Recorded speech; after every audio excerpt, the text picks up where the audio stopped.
ਅੱਜ मैं अपने भरावां नूं दसांगा पढ़िया लिखिया किनूं कहिंदे ने ते जहल इंसान किनूं कहिंदे ने।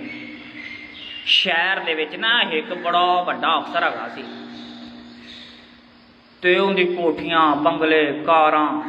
उहने हुक्म दिता आपदे मुलाजमां नूं मेरा वालिद साहब आ रहा है, घर की साफ सफाई करो, गड्डियां धोवो, रंग बरंगे खाने बनावो।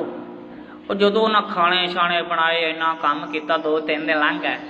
जदों उन्हां वालिद आया ना तो बिल्कुल पेंडू जा उवें सिर ते पग बन्नी, पुराना खुसा पाया, धोती बन्नी हुई।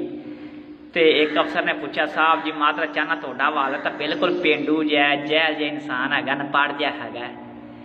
तो अफसर ने कहा तू गलत कह रहे हैं, मेरा वालिद जहल नहीं हैगा, मेरे वालिद का वालिद जहल है जिन्हें मेरे वालिद नूं पढ़ाया लिखाया नहीं है। मेरा वालिद जहल हुंदा ते मैनू अज पढ़ांदा लिखांदा ना, मैनू अज अच्छी तरबियत ना देंदा। तो मैं इन्नी मेरे वालिद ने मेहनत की तो मैं अज वड्डा अफसर बनया वां। वो कहंदे जी बिल्कुल ठीक है। तो बिल्कुल इसी तरह साडे वडके जहल हैगे सन, सारी उम्र तवीत धागा लैंदे फिरे ने, दरबारां ते भज्जे फिरे ने। कित्थे सुने सिर न पीड़ होनी तो दरबार ते चलिए, घर च कोई नुकसान हो गया दरबार ते चलिए। तो ना सारी उम्र मसीते बड़े, ना अल्लाह दे राह ते चले ते ना अल्लाह दे महबूब दे राह ते चले। ते दरबार ते ढोल ढमक्के नाच गाने हुंदे ने, लोग नचदे ने। ते दुनिया दे विच सिर्फ एक ही दरबार है, वो अल्लाह दे महबूब दा दरबार।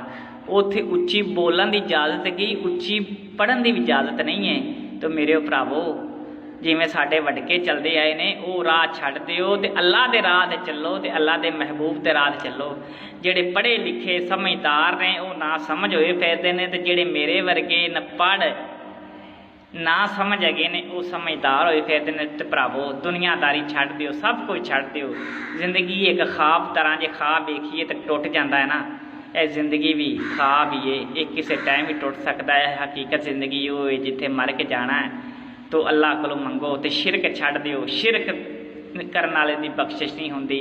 किसी मेरे भरा नूं मेरी गल बुरी लगी होवे तो मैनूं माफ़ करना।